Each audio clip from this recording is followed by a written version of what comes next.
Previously on the Campers Chronicles. Alte Stadtmauern und Kopfsteinpflaster.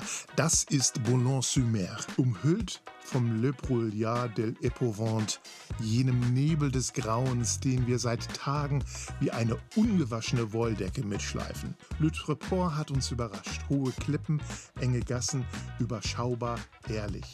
Den Pizzaautomaten haben wir selbstverständlich nicht ausprobiert, auch wenn die Versuchung kurz aufflackerte, wie das Display einer alten Digitaluhr.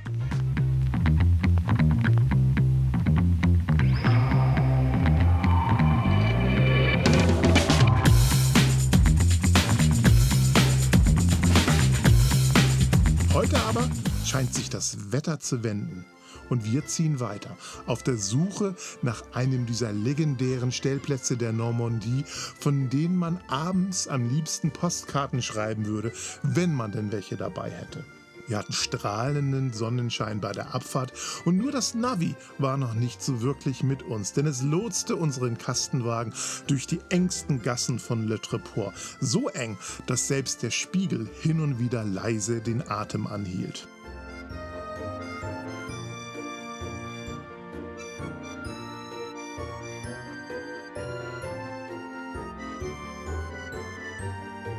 Unser heutiges Ziel, Saint-Valery-en-Caux.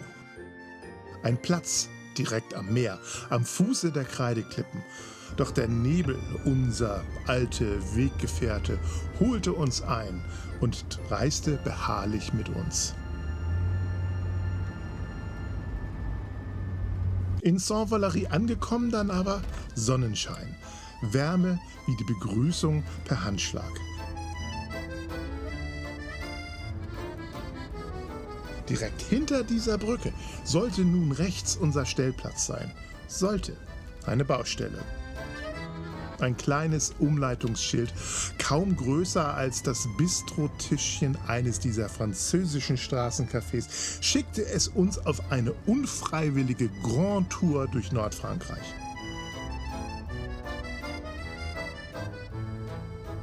Das ist nicht wahr, ne? Die haben mich jetzt hier die ganze Strecke gefahren, um direkt hinter dem Zaun wieder rauszukommen. Ja. Das ist nicht deren Ernst. Ja.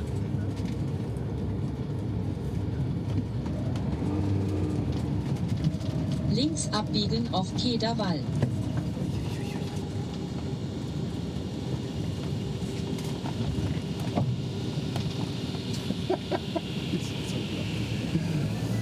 Du kommst da auch zu Fuß nicht durch.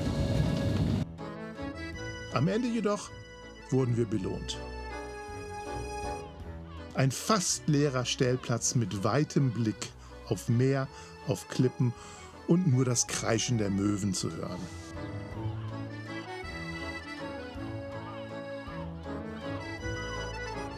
Ein besseres Bild bietet sich nur aus der Luft. Darum, up, up and away, my little bird.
Kaum war es Zeit für eine Pause, da beschloss die Gemeinde, jetzt ist der richtige Zeitpunkt, einmal den Rasen um unseren Van herum zu mähen.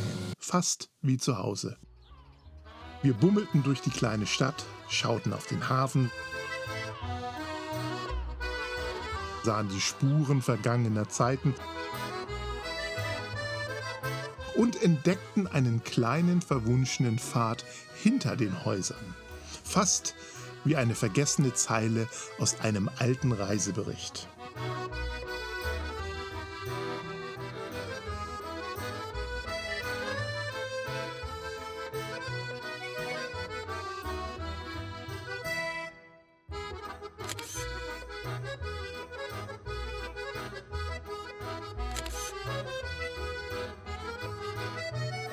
Der Morgen grüßte uns mit goldenem Licht und vereinzelten Nebelschwaden, wie die letzten Gedankenfetzen der Nacht.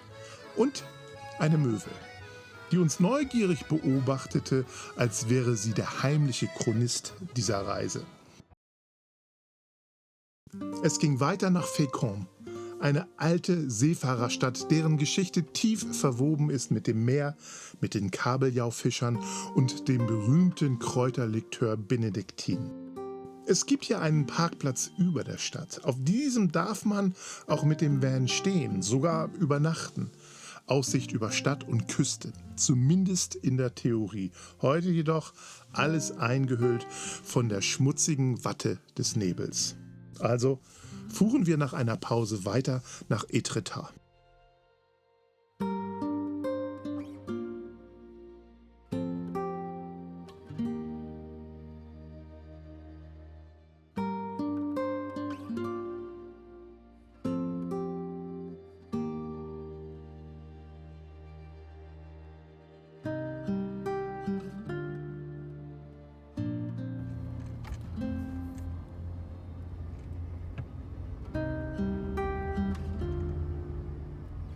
Ein Ort wie gemalt, weltberühmt für seine weißen Kreidefelsen und die steinernen Felsbögen, die sich ins Meer lehnten wie müde Riesen. So sollte es eigentlich aussehen. Ein Ort für Maler, ein Ort für Poeten, aber auch ein Ort, der sich heute lieber vor uns versteckte, seine stille Schönheit im Nebel eingehüllt.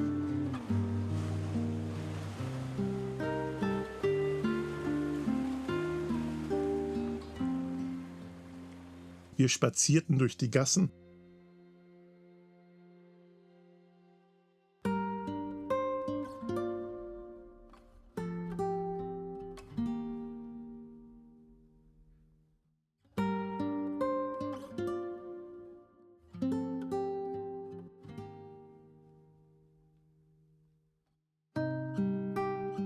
Machten ein paar Bilder und fuhren dann leider weiter.